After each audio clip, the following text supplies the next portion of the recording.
Assalamualaikum warahmatullahi wabarakatuh.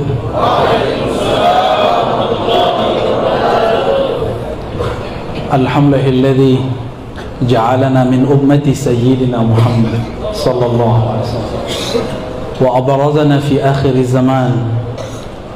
Wa salli ala sayyidina Muhammad wa ala alihi wa ashabihi wa li baitihi wal mahdi khalifatihi wa sallam. Amma ba'du. Abuya Abdul Razak Khalifah Ali mata Allah fi hayati, Abuya Kiai Mufti, aneh candain beliau kemarin. Ini Pak Kiai kalau tidur aja tetap jadi mufti. Para tengku, para masyayikh, Abuya, Abati, tidak mungkin saya sebut satu persatu karena tidak hafal juga namanya ya. Tapi melihat wajah antum, Masya Allah, qamarun seperti bulan sallallahu alaihi wasallam. Qamarun itu nama Nabi Muhammad sallallahu alaihi wasallam. Nabi sallallahu alaihi wasallam dibayangkan oleh seorang tabi'i wajahnya seperti pedang. Dalam hadis Bukhari, Jabir ditanya, Jabir ibn Samurah, hal wajhun Nabi sallallahu alaihi wasallam kasayf? Wajah Nabi seperti pedang. Ini pedangnya, waduh, horor sekali ini. Ini ada isinya nggak nih? Boleh dibuka dikit? Pedang itu tajam, menegangkan. Kalau sudah dibuka, semua orang ketakutan. Jadi ada orang membayangkan kalau ikut sunnah Nabi, kita harus tegang. Nggak ada sumringah kayak beliau ini, ya, harus tegang. Tidak. Sunnah. Apalagi Ustaz? Bahkan mereka menyebut guru dari Abuya Abdul Razak Sayyid Muhammad Ali Al-Maliki, waliullah kutub fi zamani. Mereka sebut dengan Taghut Makkah. Al-Habib Umar mereka sebut sebagai jahil murakkab. Ya salam. Itu dua-duanya wali kutub. Di kalbu mereka tidak ada kebencian. Abuya Said Muhammad bahkan masih berprasangka baik kepada Muhammad bin Abdul Wahhab, Imam Wahhabiyah. Seperti dalam kitab Mafahim Yajibu an Tusahhah. Alhamdulillah Abuya, para tengku di Jakarta, kita hidupkan turas beliau ya, alhamdulillah kita hidupkan. Jadi majelis pengajian itu sebagai mu'alafat beliau ya, ada apa, fahmun nusus, ada mafahim, ada khasaisil ummah al-Muhammadiyah. Nah, tamatta' bi mu'allafati. Itu enggak mungkin orang biasa nulis. Itu hanya orang-orang yang faham asrar-asrar yang bisa nulis. Dan la yafhamul asrar illa kibarul awliya. Yang faham asrar, rahasia-rahasia itu cuma wali-wali besar. Ya, maka nahnu nushhiduhuma ya, Al-Habib Umar Abuya Sayyid annahuma min awliyaillahi tabaraka wa ta'ala. Satu masih hidup. Kalau beliau wafat, kita nggak tahu siapa nanti pengganti kekutuban beliau ya. Semoga Allah memuliakan kita dengan adanya mereka. Amin ya rabbal alamin. Saya ini masih sangat muda dibandingkan beliau. Secara sanad kami disebut sanad Ali, sanad nazil. Beliau ini sanad Ali, saya sanad nazil. Jadi saya berguru kepada murid-murid tua daripada Abuya Said Muhammad. Ngambil sanad, talaki beberapa teks, kemudian minta barakah ijazahnya. Begitu juga murid-murid Syekh Muhammad Yasin Al-Fadan. Wa ma iltaqaitu bil Habib Umar illa marrah wahidah. Lakin masya Allah, ra'aitu fi wajhi nurun Nabi sallallahu alaihi wasallam. Enggak ada kebencian. Beliau tidak pernah kritik kelompok sebelah seperti saya mengkritik, tapi beliau masih dicaci maki oleh mereka. Itulah yang disebut salamatus sadar. Jadi wali Allah tidak mesti hafiz Quran. Jadi wali Allah amalkan isi Quran, qalbun salim. Qalbun itulah hafiz hakiki. Itulah hafiz. Apa arti qalbun salim? salima minasyurur wal uyubi wal aurat. Kolbunya terbebas dari semua penyakit-penyakit kolbu. Penyakit badan, batuk, flu. Kita sudah biasa dari dulu flu, cuma beritanya sekarang dijadiin corona. Orang flu biasa disebut corona. Betul, corona ada. Beberapa masyayikh kita meninggal di masa kemarin Delta. Kita nggak ingkar, tapi masa dikit-dikit disebut corona, ya. Mumpung coronanya masih tidur, kita buat majelis maulid pagi. Maka saya heran, ini kota Medan dulu nggak semarak begini, nggak sebanyak begini orang berserban, ya. Tapi ya saya tetap pakai kopiah hitam. Orang itu ikut gurunya. Kebetulan guru yang saya futuh kepadanya melalui beliau berkopiah hitam. Syekhuna Ali Mustafa Yaqub, Syekh Ahmad Marwazi, Kiai Zakwan, masyayikh itu. Dan saya punya guru juga yang berserban, Syekh Abdul Rab An-Nazari dari Yaman. Beliau mursyid Tariqah Syadiriyah Al-Alawiyah, sekarang tinggal di Abu Dhabi. Tapi ada satu guru saya berserban, namanya Syekh Muhammad Hasan Hitu. Dan saya senang sekali di sini banyak orang berserban. Dulu waktu saya kecil malu kami bersorban, disebut apa, ban Vespa. Tapi sekarang di mana-mana orang berserban. Alhamdulillah. Dulu saya mengatakan, atamanna ya sidi an asta'mil imamah ba'da ma takharajtu min al-ma'had. Tapi hatta al-yawm ma labistuha abadan. Insyaallah nanti nunggu Imam Mahdi diislah dulu katanya. Baik. Ada satu hadis barangkali itu jadi judul, ya. Ini siapa yang ngasih judul ini? Antum, Dr. Tohir? Permintaan. Oh, Masya Allah. Sahabat Al-Quran dunia akhirat. Sahabat itu bahasa Arab, bukan bahasa Medan, itu bukan, ya. Apa kata Nabi SAW? Iqra'ul Qur'ana. Iqra' itu saya tidak menerjemahkan yang baca, saya menerjemahkannya ijma'. Kumpulkanlah Al-Quran. Karena qara'a bimana jama'a. Kumpulkan zahir batinmu baca Quran. Jadi jangan seperti yang disebutkan Pak Kiai Mufti tadi, Abdurrahman bin Muljam hafizul Quran, tapi dia mau menikah dengan seorang perempuan yang mensyaratkan mahri qatlu Ali, damu Ali, maharku adalah damrah Sayyidina Ali. Nama beliau ini Khalifah Ali. Hati-hati bagi Abu ya. Nanti muncul Ibnu Muljam baru di zaman nanti Dajjal hampir keluar. Mereka pakai kopiah berserban juga seperti kita, tapi dengan takbirnya mereka membunuh sesama muslim. Nanti akan ada masa begitu. Yang takut minta meninggal duluan, ya. Tapi yang ingin berjuang, terus kita berjuang. Sayyidina Ali dulu tidak susah menghadapi kafir-kafir di luar Madinah, di luar Kufah, di luar Irak. Yang beliau susah hadapi adalah kelompok satu ini, Al-Khawarij. Kelompok yang mengkafirkan para imam, yang mengkafirkan para pemimpin, yang mengkafirkan orang karena perbedaan harakah politik. Dan ini sudah mulai di tanah Arab, sudah terjadi. Di Suriah sudah terjadi. Di Irak sudah terjadi. Di Mesir hampir pecah, hampir tumbang.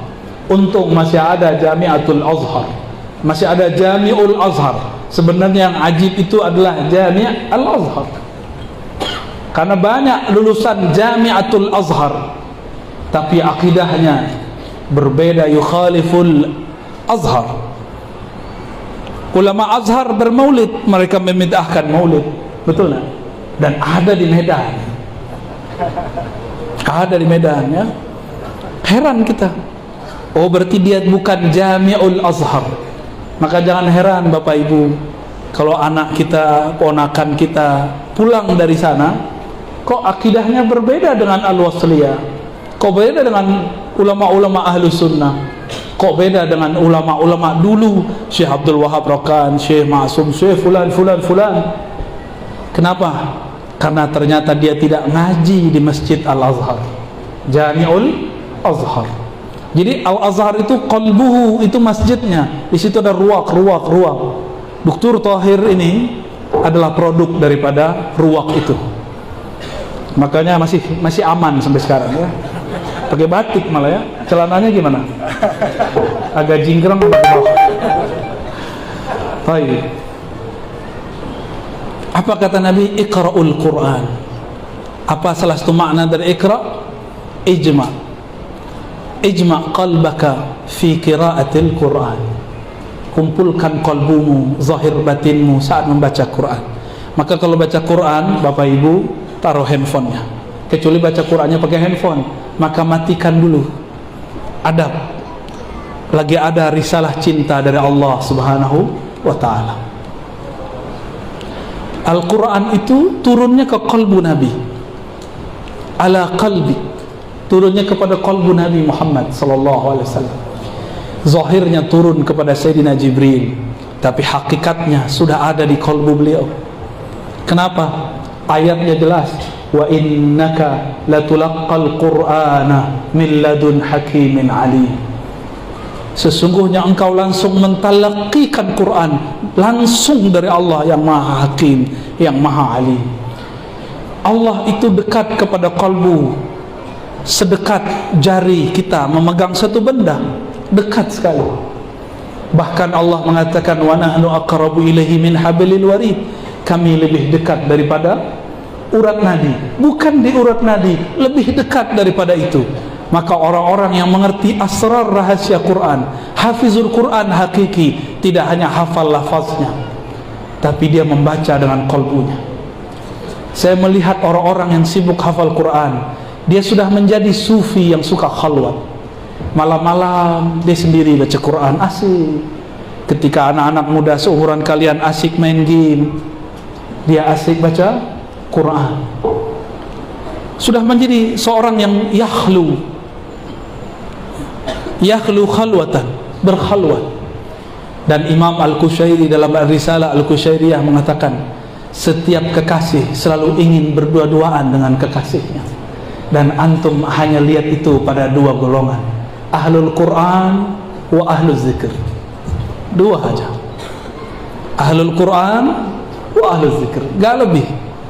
Sahabat saya berkisah, dulu kami berpesantren di negeri, di kampung yang dekat hutan. Saya tidak mampu hafal Quran jika ada keberisikan, kata beliau. Maka saya masuk ke hutan. Kata orang banyak ular, banyak binatang berbisa. Tapi ketika aku mulai Fatihah, a'udzubillahi minasyaitonirrajim, aku serahkan jiwaku, badanku, pikiranku, semuanya kepada Allah Subhanahu wa ta'ala. Maka di saat itu dia seakan-akan tidak dengar apa saja. Yang dia dengar cuma suara dia baca Al-Quran. Dia tidak dengar kecuali Al-Quran. Itulah ahlul Quran. Ini yang disebut sahib. Sahib itu kemana-mana berdua. Kalau di kampung saya disebut konco, pelangkin. Ada nggak di sini? Konco, temenan. Seperti aspal itu lengket, pelangkin kata mereka. Itu sahib. Sahib itu di mana ada dia, ada dia. Kemanapun dia pergi, dia membaca Quran. Seorang ulama tabi'in, Sufyan Ats-Tsauri, kalau dia berkendara maka dia baca Quran, jika dia berhenti maka dia sholat. Maka dia khatam Quran seringnya di atas kendaraannya. Saya punya kakak kelas sama, dia sering khatam Quran di atas motornya. Kalau turun dia langsung tasbih, dia langsung sholat. Tapi tidak pernah gabung dengan komunitas ahlul Quran. Dan tidak ada yang tahu kalau dia ahlul Quran kecuali orang-orang dekat dengan beliau. Lagi naik motor kita lihat komat kami. Jika ada orang nyalip dia gak marah, silakan. Karena dalam Al-Quran dikatakan fasbir, bersabarlah, sabar yang bagus. Dalam terusan hadisnya, fa innahu ya'ti yaumal qiyamati syafi'an li sahibihi. Barangkali lafaz ini yang mengeluarkan judul ini, karena sesungguhnya Quran yang engkau kumpulkan zahir batinmu ketika membacanya akan datang pada hari kiamat syafi'an, seberi syafaat. Secara harfiah syafi'an, pemberi syafaat, tapi secara lughatan syafi'an berarti yang menggandakan bantuan, yang menggandakan bantuan. Tapi saya mau tanya, sebenarnya siapa yang datang? Apakah Quran datang mushafnya? Quran datang kepada sahibnya, apakah huruf-huruf datang? Apa maksud hadis ini? Itulah jawaban Sayyidatuna Aisyah ketika Sayyidatuna Aisyah radhiyallahu taala anha ditanya, bagaimanakah akhlak baginda Rasulullah sallallahu alaihi wasallam? Apa kata beliau? Khuluquhul Quran.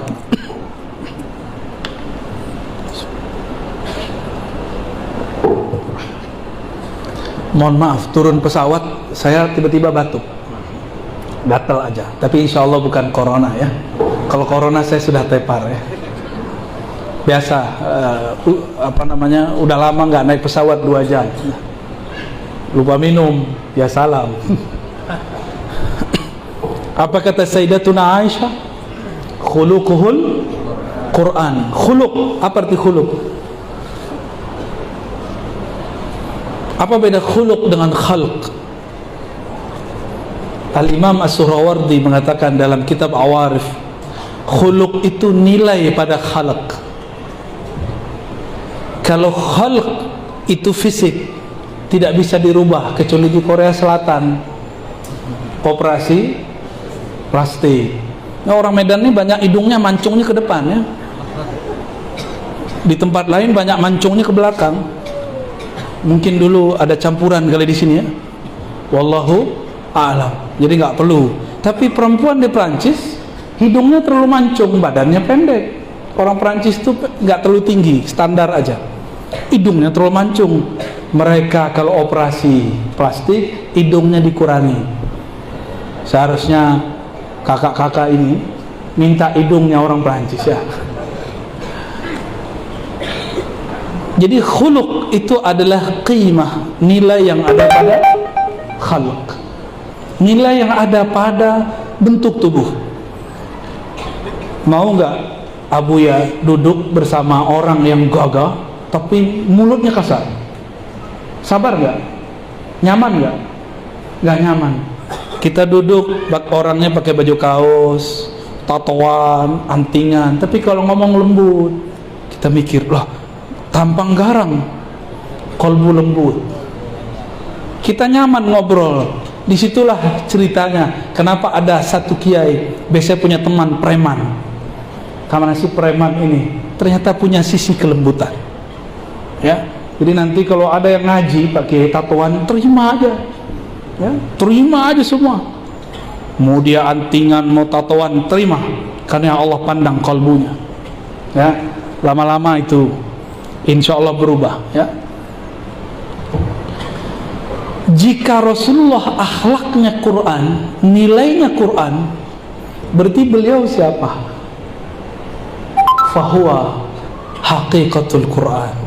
Rasulullah hakikatnya Al-Quran. Jadi ketika disebutkan ya'ti, datang pada hari kiamat kepada sahibnya, syafi'an lahu, memberi syafaat, itu adalah Rasulullah sallallahu alaihi wasallam.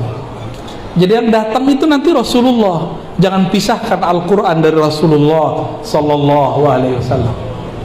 Maka dalam hadis Imam Muslim, Tirmizi, Ahmad disebutkan nanti di hari kiamat yu'ta bil Quran yaumal qiyamah wa ahlihi ya, bima kanu ya'maluna bih. Nanti didatangkan Quran pada hari kiamat dan ahlinya. Ahlinya berarti keluarga. maka disebut keluarga. Keluarga harus ada nasabnya. Maka nasabuna fil Quran isnaduna ila masyayikhina. Sanad Quran kita itulah nasab kita. Maka tidak ada ulama berani buka tahfiz kecuali dia punya sanad Al-Quran. Ya, beliau-beliau ini punya sanad Al-Quran semua. Ambillah kepada mereka, ya. Ya, Ci. Baik.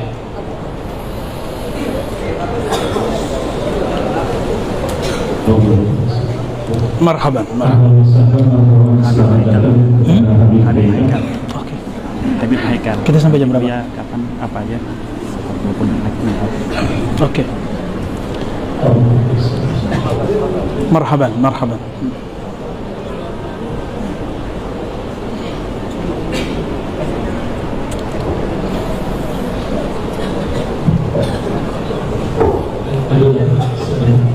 Baik. Jadi siapa yang datang nanti hari kiamat? Huruf Quran atau hakikatul Quran? Hakikatul Quran wa huwa sayyiduna Muhammad sallallahu alaihi wasallam. Kita sering dengar yang menurunkan Quran adalah Sayyidina Jibril. Benar ya? Tapi ayat tadi ngomong apa? Wa innaka latulaqqal Qur'ana min ladun hakimin alim. Engkau langsung, hai Muhammad, ngambilnya dari Allah. Itulah rahasianya ketika beliau didekap oleh Sayyidina Jibril 3 kali supaya yang di dalam itu keluar. Karena setiap orang lahir di bumi dia mengalami amnesia rohani. Al-Quran itu sudah turun sebelum ini.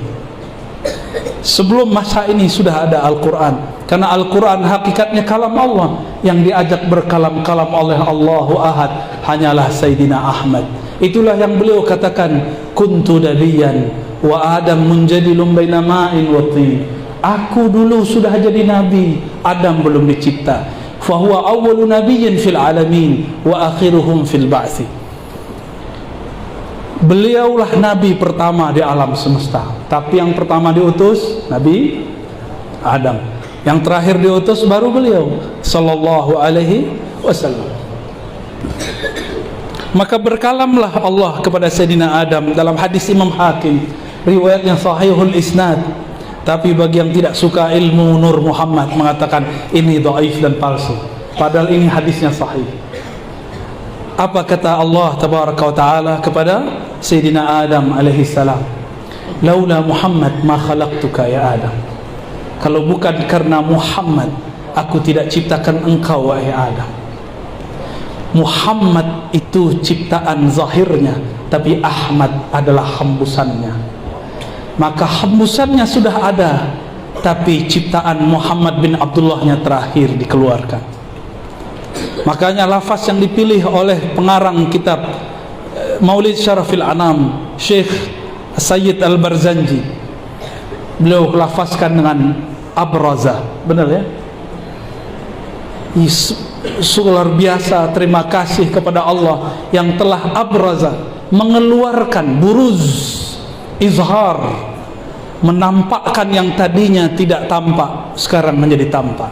Itulah Sayyidina Nabi sallallahu alaihi wasallam. Karena hakikat Rasulullah itu hakikatul Quran, darahnya tidak najis, air ludahnya tidaklah bau. Karena beliaulah Quran. Quran itu sirajun munira. Ketika ada cahaya matahari, sinar matahari mengenai beliau, itu pun cahaya matahari kalah. Nurun ala nur. Beliaulah nur yang di atas semua nur yang ada.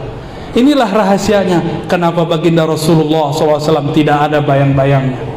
Bukan hanya karena ada awan, tapi karena beliaulah nurun ala nur.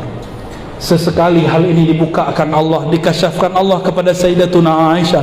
Sayyidatuna Aisyah mengatakan, ketika baginda Nabi SAW masuk ke kamarku hujrati, mukanya bercahaya memenuhi semua sudut ruangan. Beliaulah nur, beliaulah al-qamar, beliaulah al-badr, sallallahu ala sayyidina Muhammad. karena beliau ini sudah ada sebelum alam ini dicipta. Beliaulah hembusan pertama. Maka Sayyidina Jibril cuma memeluknya 3 kali. Di saat itulah Jibril berhusnuzon. Apa kata Sayyidina Jibril? Iqra, baca. Karena Sayyidina Jibril berprasangka Sayyidina Nabi SAW tahu apa yang akan dibaca. Inilah salah satu asrar yang ditalakikan masyayikh kami, ya. Maka ada riwayat ma'ana biqari atau ma'aqra, ya. Semuanya menunjukkan lafaz-lafaz makna-makna seperti ini. Oleh karena itu, saya sudah menyebut di pertemuan sebelumnya, apakah Jibril yang jadi guru atau Nabi Muhammad yang jadi guru? Ahlul riwayah mengatakan Sayyidina Nabi yarwi an Sayyidina Jibril. Sayyidina Jibril kalau tahu itu beliau tidak ridha. Kenapa?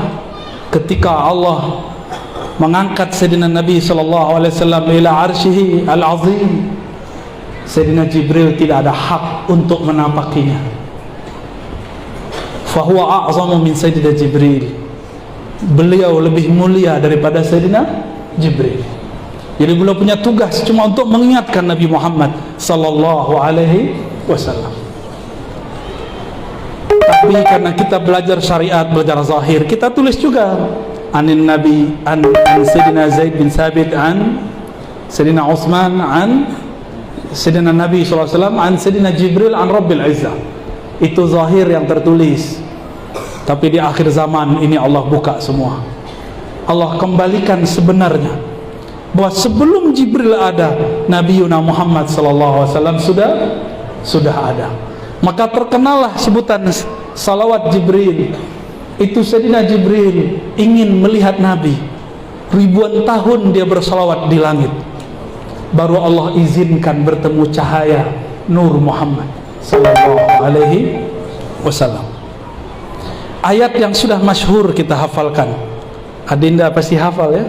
Wa ma khalaqtul jinna wal insa illa liya'budun. Kata kawan untuk membatalkan maulid pakai ayat ini, suka-suka dia. Aku tidak ciptakan jin dan manusia kecuali untuk menyembahku. Justru ini dalil maulid.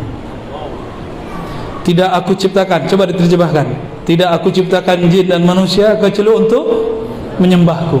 Siapakah yang paling sempurna menyembah Allah? Sayyidina Nabi sallallahu alaihi wasallam. Salatnya khusyuk enggak? Yang pakai serban ini khusyuk enggak? Khusyuk apa kusut? Masih main sikut? Ya? Labas. Karena yang paling sempurna cuma Rasulullah sallallahu alaihi wasallam. Kita nih seperti anak-anak yang sedang belajar khusyuk. Apa kata Nabi? Aku seperti walidukum. Nabi ngomong kepada sahabat, itu sahabat tua-tua. Jenggotnya Masya Allah, badannya kekar-kekar, sudah beruban sebagian. Itu Nabi ketika mau sholat, mereka dirapikan satu-satu seperti anak kecil. Dan mereka itu kalau Nabi sholat ngelirik-ngelirik. Itu lagi sholat, itu sahabat yang sudah tua. Jadi kalau anak-anak ini agak nakal-nakal dikit, mohon dimaklumi ya Bu ya. Nggak apa-apa, tapi ini bukan pembenaran ya. Nggak matanya melirik, kolbunya melirik dunia. Iltifat ila ma siwallah. Allah kan mandang kolbu. Masa lagi sujud masih ingat selain Allah? Masa lagi baca Quran masih ingat selain Allah? Jadi kita ini baru belajar sholat. Jadi kalau ketemu orang belum sholat, jangan sok-sokan. Siapa tahu besok dia sholat dan sholatnya khusyuk. Jangan bangga dulu, siapa tahu sholat kita ini tidak diterima oleh Allah Subhanahu wa ta'ala. Ini ayat surat Zariyat. Illa liya'budun, kecuali jin manusia itu menyembahku, agar mereka menyembahku. Dan siapakah yang mengajarkan menyembah Allah? Sayyidina Nabi sallallahu alaihi wasallam. Sayyidina Ibnu Abbas, saya sering sebut ini dalam beberapa keadaan kejadian. Beliau mengartikan, begitu juga muridnya Al-Imam Mujahid, ulama tabi'in. Ya'budun ay ya'rifunallah. Mereka mengenal Allah Subhanahu wa ta'ala. Maka kalau diterjemahkan ulang, tidaklah aku ciptakan jin dan manusia kecuali untuk mengenal aku. Kalau sudah kenal baru bisa menyembah. Masa kita menyembah sesuatu yang kita tidak kenal? Jadi ayat ini dalil tentang Nabi bukan? Yang paling kenal Allah siapa? Kata Nabi SAW, dua riwayat, ana atqakum, di riwayat lain ana a'lamukum billah. Dua riwayat. Akulah yang paling mengenal Allah di antara kalian. Itu Nabi Muhammad SAW. Jadi ayat ini sedang bercerita tentang Nabi. Tidaklah aku ciptakan jin dan manusia kecuali agar ada sosok yang betul-betul menyembahku secara sempurna. Itulah baginda Nabi Muhammad sallallahu alaihi wasallam. Itulah rahasianya kita buat maulid. Itulah rahasianya kita baca syair madaih nabawiyah. Semoga Allah Subhanahu wa taala menerima kita sebagai umatnya. Ada kebahagiaan saya dalam hati. Dulu kita tidak pernah berdoa. Sayyidina Musa pernah berdoa. Apa doa mereka? Ada beberapa nabi, ya Allah jadikan kami umat Nabi Muhammad. Ada yang pernah doa dulu? Gak ada. Tapi Allah jadikan kita umat Nabi Muhammad sallallahu alaihi wasallam. Ridho enggak? Walaupun ada pandemi 1000 kali lagi tidak masalah. Yang penting kita terlahir sebagai umat Nabi Muhammad sallallahu alaihi wasallam. Jazallahu anka ya sayyidana ya Rasulullah. Yakfi. Jadi kesimpulan kajian kita pada sore ini, Abuya, sahibul Quran mungkin biasa diterjemahkan penghafal Quran.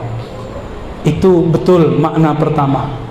Tapi sahibul Quran, sahib adalah yang paling kenal hakikat Quran. Maka sahibul Quran yang mengenal hakikat Quran yaitu Nabi Muhammad sallallahu alaihi wasallam. Dan salah satu orang yang kenal Nabi Muhammad adalah aktsaruhum salatan alayya, yang paling banyak bersolawat kepada baginda Nabi Muhammad sallallahu alaihi wasallam. Dengan ini ahlul Quran terbagi, satu penghafal, satu pengamal. Ada dua. Yang ketiga kalau ditambahkan al-ulama, meskipun mereka tidak hafal 30 juz, tapi mereka menghafal makna-makna di dalam Al-Quran. Mereka juga disebut sahibul Quran. Ya, ada tiga ya. Satu penghafal, yang kedua pengamal, karena hadis tadi mengatakan bima kanu ya'maluna, dengan apa yang mereka amalkan. Maka ada datang surat Al-Baqarah, surat Al-Imran, surat Al-Ikhlas, sudah pasti ya, makanan kita sehari-hari ya. Tapi ada yang ketiga. Maka bagi saya pesantren-pesantren fikih itu juga pesantren Quran, karena mereka mewarisi fikhul Quran. Pesantren akidah, pesantren tasawuf, tarekat, itu adalah pesantren Al-Quran, tapi sisi lainnya Quran, yaitu nurnya, sir zikirnya. Semoga kita dimasukkan oleh Allah kepada ahlul Quran. Amin ya rabbal alamin. Mungkin demikian dari kami Al-Fakir. Mohon maaf para masyayikh habibna, mungkin saul adab kepada antum ya.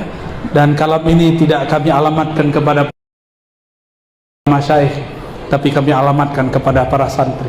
Para masyayikh sudah a'lam minna bikathir wa aqdam minna fil ilmi wad darajah wal fadl wa kullu shay mimma fadala Allah iyyakum. Ya. Nasallallahu al-'afwa wal 'afiyah lana wa liwalidina wa limashayikhina wa lil hadirin wal hadirat. Amin ya rabbal alamin. Wa sallallahu ala sayyidil wujud walhamdulillahi rabbil alamin. Assalamu alaikum warahmatullahi wabarakatuh.